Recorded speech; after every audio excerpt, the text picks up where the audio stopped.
Hello, and welcome to a mathematically festive episode of We Only Look Thin. I am Uptown Girl Katherine Weigel, and I have lost 150 pounds, and with me today is Downtown Man. Donald Weigel. I'm living on the wrong side of the tracks, but 100 pounds down from where I used to be. See? And I'm looking at this uptown girl, hoping that she'll... I do not look like Christy Brinkley. Come on. I was at the grocery store the other day, and they were playing that, and it is such... I'm like, what is happening right now? I just remember the music thing. video where, like, you know, she's like prancing She's around. classy, and he's a downtown man. Yeah, so, exactly. No, And I'm definitely the one from the wrong side of the tracks. It's a little startling to know that's how you view me after all these years, that I'm like you're fancy and I married clearly up. not. I married up. You definitely. Oh, stop. That is not true. Anyway, hello and welcome. Did we both marry down? Is that possible? We evened out. It all evened out. Yeah. All right. Hi, and welcome to We Only Look Thin. I don't even know if we said that. Oh, yeah. Hey, this is We Only Look Thin. Yeah. I'm trying to not hit the look thin because I keep getting criticized for No, it. but that's the, like, we only We look only thin. look thin. I emphasize the we, and you Yeah. emphasize the look. Yeah. So. I used to capitalize the look, L-O-O-K, too, and I stopped doing that because I felt self-conscious about it. I wonder if people listening can tell. Yeah. Yeah. When it, like, in the names of the episodes, I used to write, We Only Look Thin. Anyway, hi. Hi, everybody. Hi, welcome. It's November. It sure is. It sure is. It's hard to believe that it is November, especially because it's like 97 degrees outside. It's fire season here It may in not be Los 97, Angeles. but it is actually like 90-ish degrees outside in Los Angeles. And Yeah, it's pretty crazy. And it's fire season. There's fires happening everywhere. People are having their power shut off. And we are... It sounds like a hellscape from which we're like DEFCON. It really does. And so it's fitting that we're going to talk about the holidays. Jingle, jingle, jingle. Which is another hellscape from which we can't... I've heard 2 Christmas songs already. Yeah. Yeah, we listened to... Yeah, right. And we went into, was it Macy's yesterday? Yeah, and they had their Christmas stuff was up. We're actually recording this in October. But, before Halloween. But you won't hear it till November at the soonest. But and if you're not listening to it when it first comes out, it could be anytime. Whatever time of year it is. That's how podcasts work, everyone. It does. But we are going to do a 2-part. We figured it was about time. Even if you listened to our holiday episode last year, which is a good episode, you the should. sound quality isn't as robust as it is now. Our sound quality is much better now. I always feel bad when people are like starting the podcast now and they're listening to the old episodes where we were just using one like crummy microphone and, shouting into it from across the room. A can with a string. Yeah, exactly. And intentionally banging pots and pans in the other room for some reason. But we're going to do a deep dive into the upcoming holiday season. Yeah, so get your swimsuit on. Get your swimsuit on at your traditional holiday swimsuit. Yep. And get ready. Emotional swimsuit. Emotional swimsuit. Emotional swimsuit was the name of my high school band. But before that, we're going to do a tip of the week. Cow. And we're going to tie it up with a bow at the end, huh? See what I did there? With a product of the week. Bow. Pow! Oh, no, pow. Ooh, you know what? Before we get into any of that, we were just featured on a podcast. We should probably talk about that. Yes, we were featured on a big-time podcast. With real people. If anyone out there are fans of Big Brother on CBS or The Amazing Race, you probably know Victor and Nicole, who Nicole won Big Brother one season, and Victor and Nicole were on the most recent season of The Amazing Race, and did very well on that. No spoilers. And they just had us on their podcast, which is called Coco Caliente. Yeah, so they are now a couple. They're charming and delightful like us. It was a great... Yeah, I believe they're engaged. Yeah, they're engaged, and they have sort of a lifestyle podcast, and they interviewed us. And so if you want a sort of overview of the Donald and Catherine story, I think we went it was a pretty, like, light episode. Yeah, and they quizzed us on Spanish word that we didn't know. Yeah, it was super fun. Yeah. Wasn't self-conscious at all. But if you want more Catherine and Donald, we were on episode 39. And why wouldn't you want more Catherine and Donald? Right. It is the Coco Caliente Podcast. COCO, however you spell Caliente Podcast. CALIENTE. Oh, Coco very nice. Caliente. So we were on that podcast, and it was super fun, and they were really, really nice people. And they really on the shows really rooted for each other, unlike Catherine and I would do. We played chess against each other one time, and we've never done it again. We haven't forgiven ourselves. We're bound by law really to record this podcast together. Yeah. The restraining order says we can't ever play games against each other again. No, but always have to be on the same team. Yep, we are on the same team. We're on the same loss. team of life and weight loss. See, now I wonder if because we look thin, we'd be better chess players. I don't think we would be. No, signs do not point to working well together. No, not at all. But what we do work well together on is the tip of the week. Tao, everybody. Tao, I just would like to give myself an A+ for that little transition. I give you an A+, and I give me an A+ for this tip of the week. I give you an A+ for that as well. Thanks. So the welcome to the We Pat Ourselves on the Back preamble. podcast. Yeah.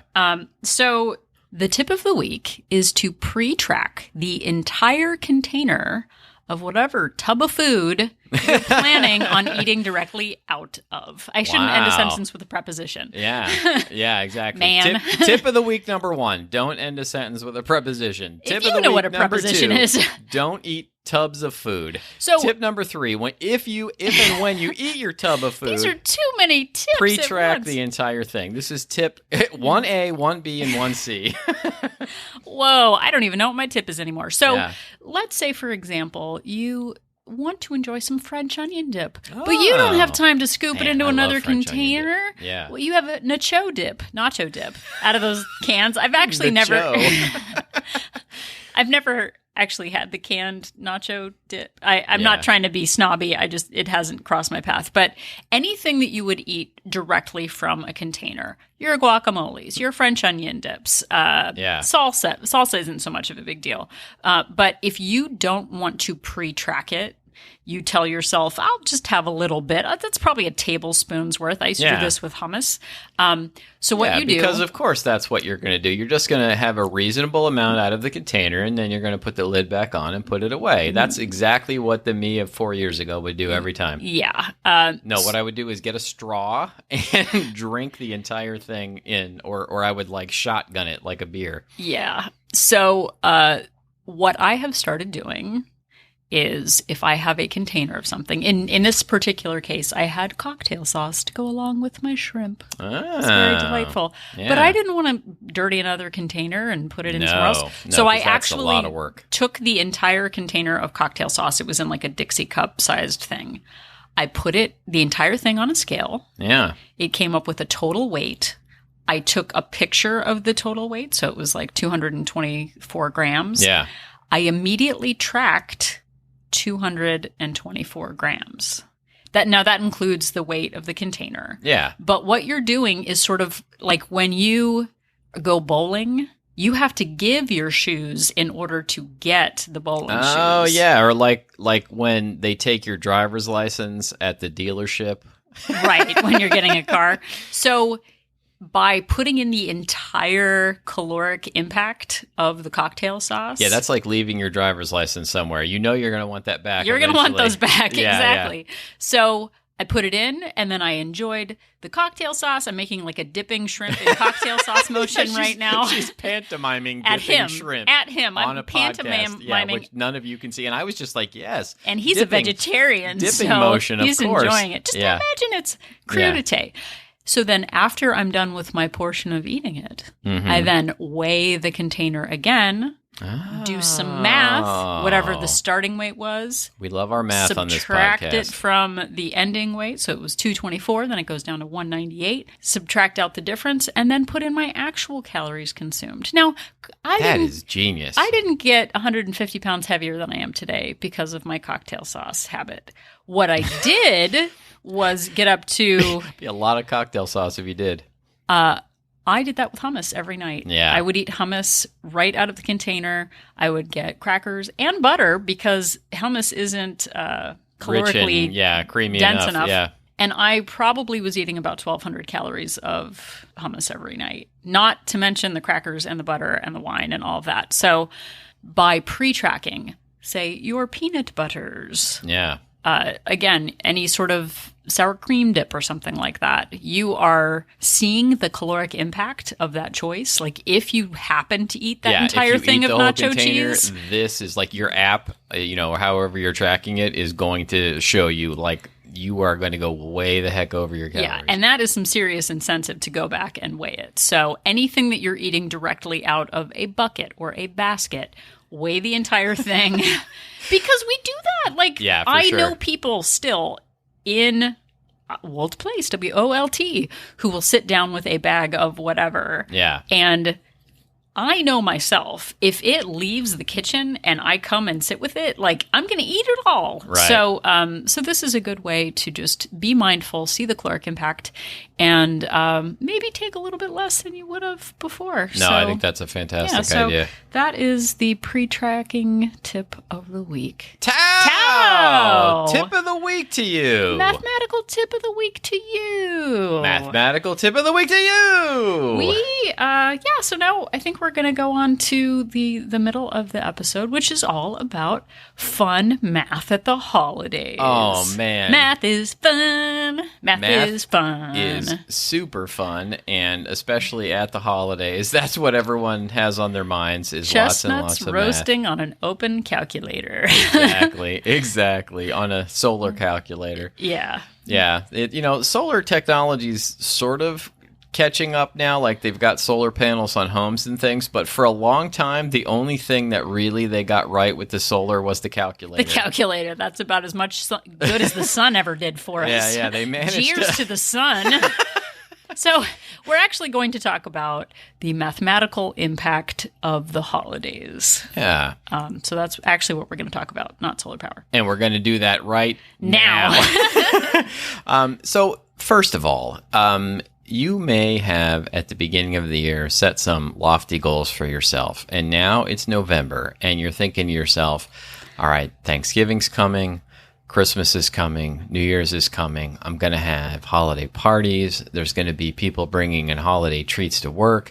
I'm going to get invited out to places. Like, I may as well just wait and start over again on January 1st. And I'm here to tell you, don't do that. Don't. Do the opposite. I know someone who in September started mentioning the holidays, and I was like, Labor Day? Like what? Yeah, She's like, yeah. oh, I'm going to maintain for the holidays. And like, you're starting in September. You're getting a running start that's to a starting full for like the holidays. 25% of your year Yeah. in September. Yeah. So November and December are 16% of Yeah. your year So at that point. So you're already giving over like, if you're doing that, you're giving over, well over 10% of your year to just like giving up and letting go and like seeing what happens. Well, and I think I spent so many years, and we're going to talk a little bit about mindset. I spent so many years seeing it as I was a victim of the holidays. Like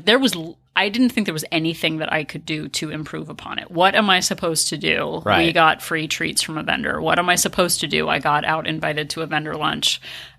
Yeah, I'm completely powerless. Somebody brought in, homemade cookies and I couldn't stop myself. It would be so rude not to have one. Right. And all of those are loopholes. We have an eating problem, and I don't know which came first, the eating problem or the egg. Yeah. But eating eggs is not the problem. No, that's not why. Unless they're deviled eggs. Yeah. But we got to this point because of years of practicing being a victim of the holidays. And we did an episode, I don't even remember what number it is, but We Can't Fight Math. You Can't Fight Math. It's called Yeah. You Can't Fight Math. Yeah. It was last year. But mathematically speaking, if you just look at the upcoming holidays, let's say in the US, we've got Thanksgiving. And then wherever you are, whether it's Hanukkah or Christmas or Diwali or whatever you have, Yeah. which actually I think is in the end of October, whatever holiday you're celebrating, it's a day. Thanksgiving is a day, Christmas is a day, New Year's is a day, but we act as though it's sort of some abstract Monet painting where it all kind of runs together and you can't stop yourself. Yeah, just like we've said that when you're eating candy on October 4th, like October 15th, you're just eating candy. That's not like Halloween candy. Halloween candy is what you get on October 31st, and maybe like you still have it on the 1st, even though you should, November 1st, even though you should just toss it out afterwards. Like, that's Halloween candy. Like, if you're eating, if you're trying out your Thanksgiving stuffing on November 8th, like, you're just eating stuffing and you're just looking for an excuse for it. This is not like the holidays. Oh, and if you're listening right now and you're eating something that's pumpkin, like jack-o'-lantern shaped right now, you spit that out. You spit it out. I'm just imagining people in their cars like spitting right on the windshield. But we take this as an opportunity to victimize ourselves to a season. And when we look at the actual number of days, if you just celebrate Thanksgiving, Christmas Eve, and maybe one holiday party, 4 days out of what the rest of the year is. If you're listening to this on the day it comes out, there are 55 days until Christmas. Yeah. If you just have 4 days that are indulgent, that's 7% of your days. That's not bad. No, that's you could call that a victory. Yeah, but realistically, weekends you can't. What are you going to do with weekends? You got to indulge on the weekends. You already indulge on the weekends. You work so hard during the week. Like, you deserve it. Right. Calgon never took them away. It never took you away. And so instead you put things in your mouth to self-soothe. Yeah. So if you're already struggling with weekends, it's not going to magically improve in the holidays. So then you're looking at, if you're giving up your weekends and the actual holidays, that's 29% of your days through the holidays. Now, let's also say that you still enjoy Taco Tuesday, and then once a week you've also got Bagel Friday, or you bring in something, or someone else brings in something, or there's a holiday, like, if you're doing that, suddenly that's 50% of your days. Yikes. For the rest of the year that you're giving into. And then there's the recovery days after that. You have a big indulgent day, and then the next day you also, so it ties into the next day. Then suddenly you wake up January 2nd, because the first you're still partying or whatever. And you're like, what have I done again? Yeah. How did I get here? And you're up 5 pounds, you're up 10 pounds, you're up 15 pounds. And, all of that telling yourself that you deserve this, like, I used to do that. I did that for years and years. And what I actually deserved was diabetes and heart problems. And he got it. He got what he deserved. I got exactly what I deserved. I got my just desserts from eating just desserts. There you go. Speaking of which, stole my punchline. Sorry. It was perfect. It was lobbed right up in the air at me. Well, in the math category, which is what all of this is about, and you brought up desserts, so now I'm going to talk about it. And for you listeners out there, sometimes on Facebook we'll do a Guess the Calories game. So we're going to do that now. I'm excited. I don't actually know what I'm going to be asked right now. Donald Jr., yeah. How many, I won't call you that through the whole thing. She never calls me that. Okay. I don't. How many calories do you think are in a cup of eggnog? 8 million. Oh, boy. This is not going to go well. Oh, man. I should know this because I love eggnog. A cup of eggnog? Just to say something, because we got places to go. Okay, it's 340 for whole eggnog. And if you throw in a shot of brandy, right, that's what people do with eggnog. Man. Suddenly you're up to 440 calories. Yikes, now, for one cup of drinking your calories. I asked him earlier, because we talk when we're not podcasting, I said, Donald, if you were just visiting family and there was eggnog everywhere coming out of the taps, how many would you enjoy in a day? Old me, 4 or 5 cups probably a day. And by cups, that might not necessarily be out of the container. An 8-ounce cup. That might be like a glass at this goblet. point. A goblet, a chalice. Your chalice, you do. I drink my eggnog out of a chalice. Let's just say 14 cups of eggnog. Oh my God. I don't want to know. 4,700 calories. Oh my God. And you could easily do that in your past self. for sure. In a day, for sure. Yeah. So That's not like in a week. That's not 4,700 a week. That's like in a day. okay. So your grandmother, Yeah. Harriet, used to make delicious peanut butter balls. Oh my God, they were the So best. Like good. imagine a Reese's peanut butter cup, but homemade But and shaped in a gooder. ball, and like way better. In a tin. You didn't even have to unwrap anything. And I love Reese's peanut butter cups, but yeah, like she would make these things and like put them in a giant tub, and like We should have a trigger warning. the for more this that I ate, the happier that she would get about it. and then she would complain about kids being fat. Yeah, but that's well, another story. That's another story. So, any quick guesses on calories? No, not so, well. Okay, I'll say like 25 a ball. 150 per ball. Wow. So, if you have 14 of those, or I think you said you would have a dozen. I said I'd probably have like 10 or 12. Yeah. Yeah, so that's like 1,800 calories. Like a day's worth of calories in something that in Yeah. 25 minutes you're going to be hungry for something else. Yeah, and I would do that probably a few times a day too. Eat that many peanut butter balls in a sitting. Okay. As we know, it's pumpkin spice latte season. Oh isn't it? man, I'm not a big latte guy, but I love pumpkin. But like spice. everybody is yeah, like, no, oh, I eat PSL everything season, pumpkin everyone. spice. Yeah. Okay, so how many calories in a venti PSL? Just guess. I'm gonna say 300. Okay, 470. Wow. What about a pumpkin scone? Oh, 500. Okay, it's 460. So you Yeah, I save got 40 closer on that calories. one, yeah. But let's just say you're eating basically 1,000 calories. Like every time you go into Starbucks and Yeah. you're like, I'm going to treat myself to PSL. I'm going to Yeah. have whatever. 1,000 calories, and maybe that's your breakfast. Yeah. But then you have your normal lunch and your dinner and whatever. Like that's a lot. And Yeah. we have a scarcity mindset because they say like, oh, it's the season, you better get it now, limited edition. Oh, and I'm victim of that too. Like, but thankfully these days I stick to sort of relatively healthy things like 130 calorie like pumpkin spice yogurt, or 120 calorie like pumpkin spice frozen yogurt bar, like that kind of a thing. Yeah. But man, in the past I just would go bananas, like every pumpkin spice like pumpkin cheesecake thing I could get in my mouth. That's what Totally. I would do. Because it's the season. It's the basically, season, and it's like what Kris Kringle you wants can't to get do. that most of the year, so I better eat all of it now. Yeah, even though we had actually a container of pumpkin spice seasoning in our cupboard, but that's another story. Those Yeah. are calorie free. No, you can't get that though. So I don't know if I've mentioned this before, but I am of Polish English heritage. But as luck would have it, I was born in Denmark. Oh, Home of that's the so lucky. Butter cookie. Oh, that's not lucky. I want to honor my homeland Yeah, by eating you have to. butter cookies. Yeah, you have to honor your homeland, honor your family traditions, and eat all the butter cookies. Okay. And not just a few butter cookies, but every single one. Every single one. I have an issue with Danish butter cookies. I feel, again, like I'm honoring my homeland. Right. I wonder if there's like a tin that has like half pierogies, half butter cookies. No, I'm going to say no. The yin and yang. That's not a of- thing. Okay, so I was asking myself, I said, Self, how many butter cookies would you take as a single portion? Yeah. And I actually said like 12 would be my starting. Oh. They're not big. They're Yeah, like, yeah.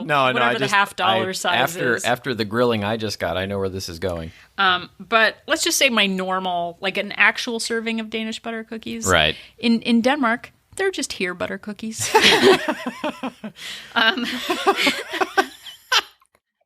That's my favorite joke. Yeah, it's good. I've heard it like 100 times. It's still funny. French fries are just here fries when you're in Paris. Okay, this is going off the rails. So I would eat, say, 12, and that would just Yeah. be while people were watching, and then that didn't count for all the times I would go back and like go under the second layer because there's layers Right. of butter cookies. Right. So it's like 480 out the door for the first, Mm. and then by the time I get the like 14 servings, I would eat the entire tin. If someone gives me a tin, Oh, yeah. that's like 6,700 Yeah, because calories. that's one serving really. If it's in a tin, that's one serving.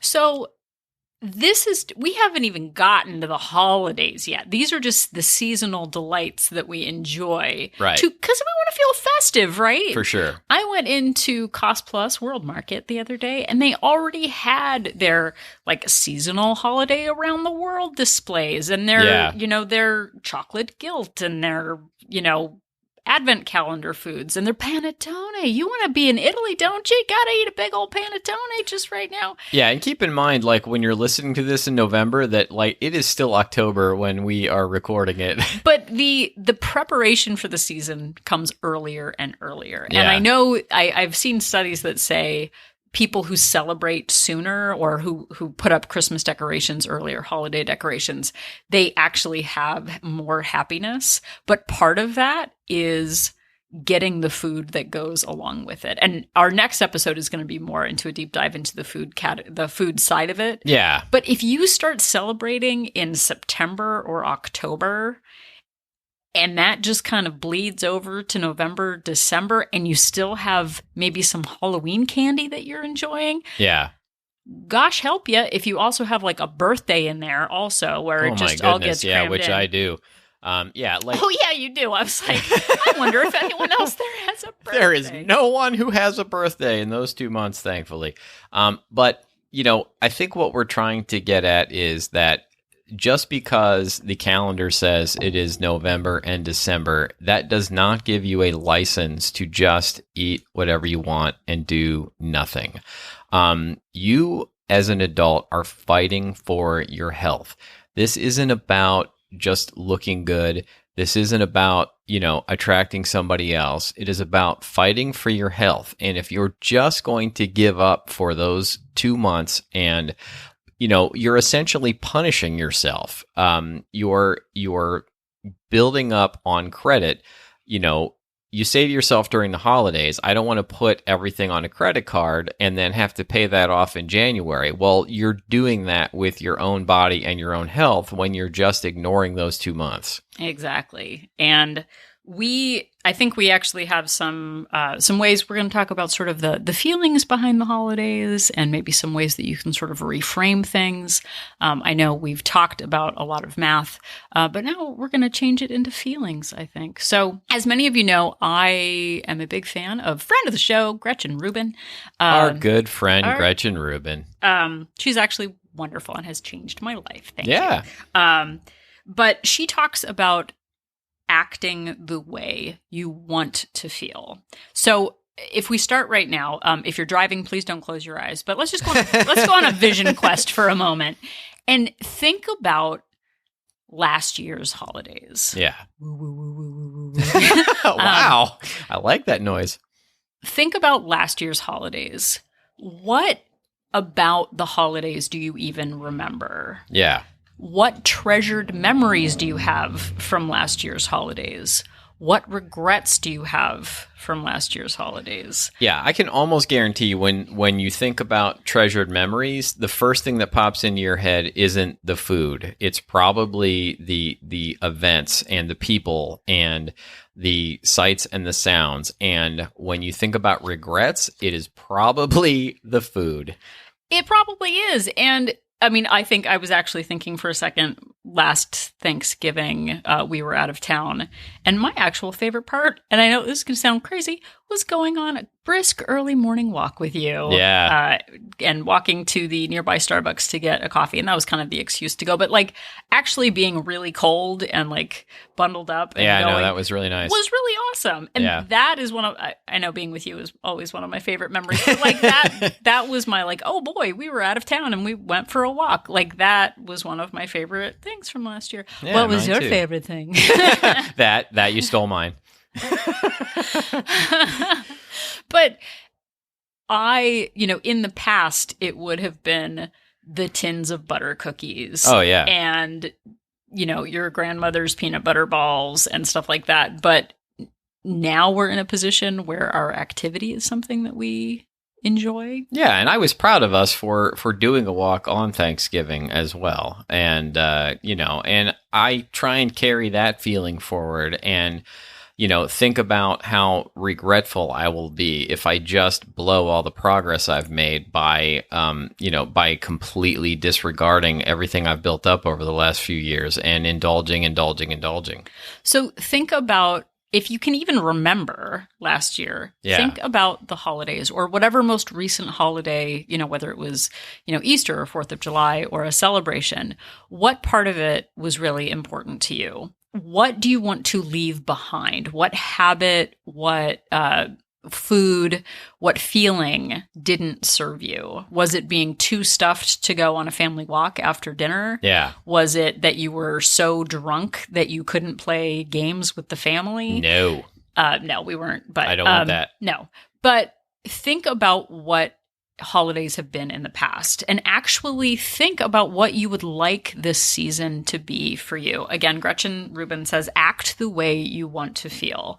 And I often lose sight of this as a know-it-all bossy pants, that I often give myself extra work to do. Yeah. Just sort of stress myself out because it's expected at the season. Yeah, a lot of times we put all this pressure on ourselves during the holiday season to make things perfect for other people. And it leads to stress, and it leads to overeating and secret eating. And you take on the responsibility of trying to make everybody's holidays perfect at the expense of your own. Well, and I think too, as a parent and as a, someone who wants to be perceived as a generous hostess, food is a big part of that. Yeah. And, but like our daughter isn't made any better by me making something for the PTA. Right. Like that doesn't directly affect her.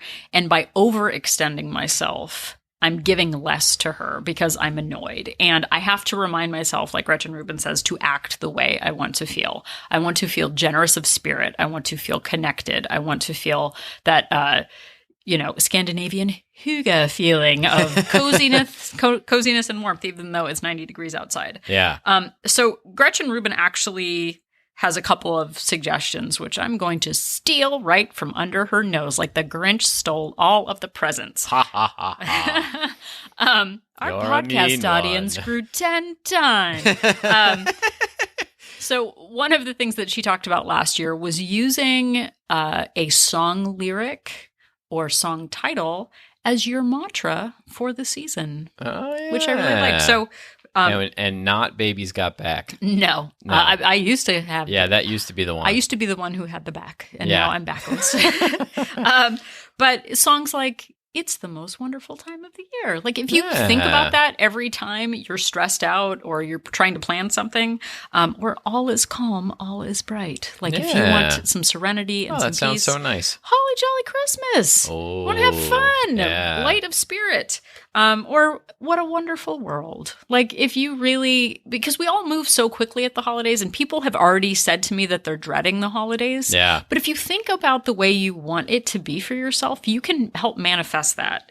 Or celebrate good times. Why not? Like Cool in the Gang. Working hard all year. Gotta have some cool and gang. Traditional Christmas Cool in the Gang song. But there Celebrate. are many holidays celebrated this time of the year, not just Christmas. So think about how you want to feel. Like for me, the most wonderful time of the year, I often pre-imagine stressful situations that are going to happen. And I have had to force myself to remind myself, another Gretchen Rubin, why don't you just listen to the Gretchen Rubin podcast?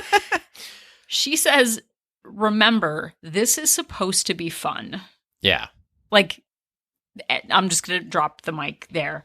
I had a situation come up earlier where I was trying to figure out some holiday plans, and they got a little bit wound up in someone else's plan. And my first instinct was to go, oh, great, fine. I'm the one that's going to compromise, Yeah. And I actually, like, the disembodied visage of Gretchen Rubin came up on my shoulder. This is supposed to be fun. As if she were the ghost of Christmas present. Exactly.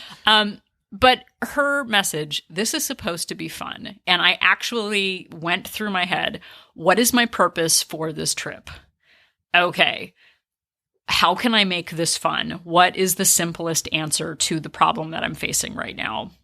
And I actually used our Occam's razor episode. What the simplest answer is the best answer. Yeah. And I did a grown-up thing. I'm not going to describe what it was because I have family members that listen.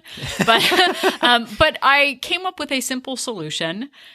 It was within our means. And it took a little bit of like the grown-up part of me to actually manage doing it. But it paid off because in the end, what I want is fun. What I want is togetherness. What I want is happiness. I don't want drama and resentment and, like putting something on a scorecard of compromise. Yeah, we want good times with family and friends. And I want you to celebrate them. Wow. And that is really what the holidays are supposed to be about. It's about all of those moments with family and friends. It's not the stress and the arguing and, taking the weight of the world on your shoulders and, eating your feelings. It's not about that. Well, and two, I think for me, especially in the martyrdom part of my brain, which is about 99% of my brain. See, I brought it back to math. Yeah. I used to be the one who would relish being put upon and undervalued. And it was like, it's kind of sick to think of. And there was also that holiday relish that you used to make too. No, my dad makes a delicious holiday relish. Yeah, that's actually. true. He does. But I would put myself in a position where I forced my hand to be stressed out. I've got to make X, Y, and Z from scratch. I've got to, deliver for the bake sale. I'm hosting the kids, holiday party at class. They're expecting me to do X, Y, and Z. And we put ourselves in a situation where we overextend ourselves. And when we overextend ourselves, we become stressed out. We don't act like the people we want to be at the holidays. We don't act like the song lyric tells us to. And it leads to stress eating. I mean, all of it comes back to eating and being able to step back. And I'm actually very proud of myself for doing what I tell people to do, of the stepping back and considering the outcome that you actually want. Yeah. And it's a much easier, lighter feeling. Like, okay, was it a little inconvenient? Yeah. But in the end, the result that I want is togetherness. And so everything is working out. So pay close attention to the ways you overextend yourself this holiday season. Where can you cut back? Where can you celebrate togetherness instead of everyone is expecting me to, and now I'm resentful quietly, and I'm going to give everyone dagger looks all the time. Dagger looks do not burn as many calories as you would hope. No. So what do you want? What habit do you want to leave behind from previous holidays?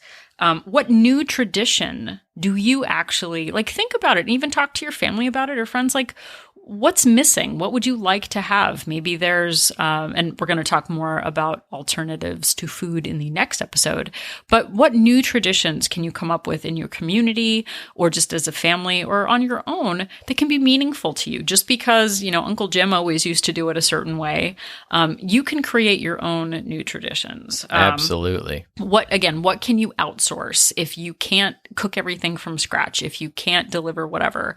What can you buy from Costco that will make your life easier? What service could you outsource? A laundry service or a cleaning service or something like that. That's just going to make your load a little lighter. Yeah, if the idea of, cooking the family turkey completely stresses you out, and I'm stealing this directly from my wife, but go to Costco and buy a couple of rotisserie chickens and call it a day. Bada bing, bada boom, it is done. Yeah. But think about your history and the treasured memories that you have. Try to focus on those. And you can't control the people around you. We have a boundaries episode that that went into a deep dive on this. And a gravity issues episode, things that are just completely out of your control. Like, you shouldn't stress and try and deal with them because you can't do anything about it. Right now for us, we're just hitting November. As you're listening to this, it's November. And we still have time to be champions of the rest of the year. Looking at the math, looking at the calendar of your year and really marking off the important dates, the dates that are really meaningful for you as indulgent days is important. and building your habits around those, like your cornerstones. I am not missing, the first night of Hanukkah is when we do a really big meal. I'm really going to enjoy that. Okay, so that's day one. Okay, there's also Thanksgiving. There's also Donald's birthday, which you're all invited to. You're all invited to celebrate. But pick the days that are really meaningful for you and have those as your anchoring points for the year. As other things come up, they might not be as valuable. Eating, a 5-foot wide pizza at your kid's holiday party might not be on the top of the important food lists. Yeah. But saving it for your Christmas Eve celebration after church or something like that might be the thing that you really treasure. So start really plotting out the rest of the year.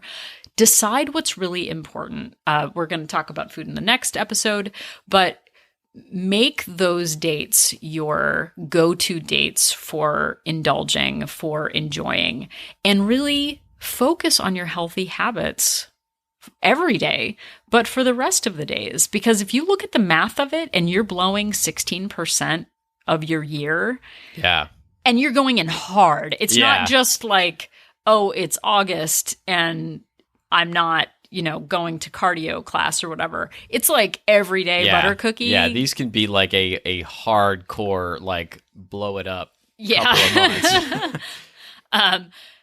So focus on what you can control. Think about the person you want to be. Come up with a mantra for yourself for the year. And even ask your family to do that too. Like, start investing in what you want it to look like. Because there have definitely been times when our daughter has been like, you're really grumpy when you plan a party, and hearing that is really eye-opening because you're like, it's supposed to be fun, and I'm going, oh, I'm not. I said that maybe without so much fun in my voice. My 30th birthday surprise party that you planned, surprise. Like, you were completely, like, you were like at an 11 on the agrometer that day. It was very stressful. I am not a good party planner for surprises, so Donald is not getting a surprise party. No, he could tell. He could tell because I would be really annoyed to with this him. day, though, I'm not sure if you made it terrible, so I would never want another party again.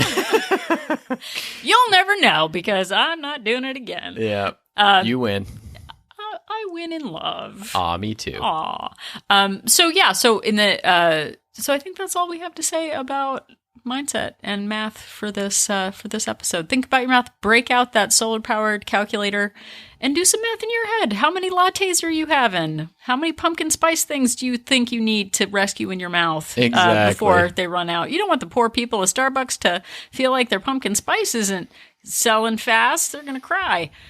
They'll be fine. Trust me. They'll be fine. They'll be fine. They'll be fine. And we will too. And so will you. Yeah. So that's what we have to say. That is what we have to say. And I think that brings us to our product of the week. Pow, everybody. I said it in a relaxing That was a voice. Relaxed, breathy voice. Oh, you haven't even heard it, have you? No, I haven't. Oh, okay. I'm going to tell you what the product of the week is. Yeah, this is a product, in interest of full disclosure, I have not used it, but we talk all the time about one of the most important things that people don't consider when it comes to staying on a diet and exercise plan is getting enough sleep.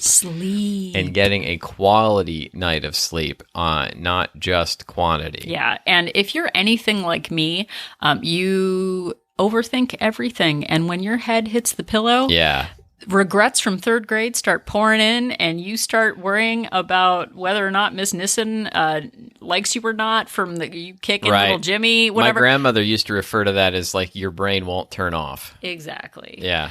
But I, especially on Sunday nights, I kind of start panicking about the week, or again, I'm thinking about the holidays and logistics and what I'm doing. And friend of the show, friend of Old Place, and friend of friends, Lindsay. Hi, Lindsay. Hi, Lindsay. I will have just hung out with her by the time this podcast comes out. We had a great time. Wow, it's like we're time traveling almost. It is. Yeah. But hopefully she's not catfishing me. I don't think she is. But Lindsay told me about a podcast called Nothing Much Happens. It is a 20-minute or so podcast that tells a very boring story. And it's actually not boring, but it's just sort of like, in which nothing much happens. A story like someone's closing up a bookshop for the evening, or someone stops for vegetables at the market before heading home. And I'm afraid you're putting our listeners to sleep right now. It worked. But it's a short podcast you can listen to while you're sleeping or when you're wanting to wind down. And I wasn't sure. I was a sayer of nay. I was like, what? This podcast isn't going to do anything. And I don't even snore. And I just started snoring. Yeah, exactly. But I listened to it with one earbud in. It tells the story twice. So it tells the story at a normal speaking speed. And then it slows it down like this. Yeah. And I was out so quickly, and I've listened to it, I think 3.5, 4 times. I don't remember what some of the stories are because I fall asleep so quickly. But that's great. Totally helped me disconnect from my brain activity at night. So I didn't listen to it last night. I decided to give myself a break from it, but nothing much happens. Yeah, so if you're having trouble falling asleep because you can't turn your brain off, give it a shot. It may also work for you. It's working well for Catherine. It is, and I'm so much more pleasant and relaxed. Sure. And that is your product of the week. Pow, everybody. Wake back up, everybody. Oh, thank you so much for listening. And if you would like more of us, you can check out the episode 39 of the Coco Caliente podcast. We're awesome on it. You can also go to our website, weonlylookthin.com. You can listen to the show there. And you can find out more information about our support group. If you need some support to get through the holidays, you might want to check it out. Click on the link towards the top that says join our support group. Yeah, and we're an accountability group, a support group. We are not a weight loss plan, but we're a small community of women supporting one another in ways that you might not feel comfortable sharing with the public, with your family. It's been a really wonderful group so far, so you can learn more about it there. You can follow us on Instagram and Twitter at weonlylookthin. And you can email us to weonlylookthin@gmail.com. And please send us questions, send us comments. We love your feedback. And we also love your feedback on Apple Podcasts. If you could rate and review us there, that actually helps us out. If you say to yourself, hey, I got something out of this episode. How can I give something back to Catherine and Donald? They give so much. A rating and a review on Apple Podcasts would be a huge help to us. So if this math-laden episode has had you falling asleep without even listening to the Nothing Much Happens app, just remember that Donald and I are an inspiration.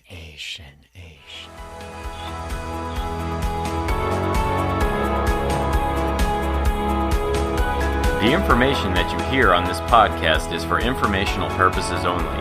The hosts are not medical professionals. You should always consult with your doctor, nurse, or other certified health professional before beginning any diet or fitness program.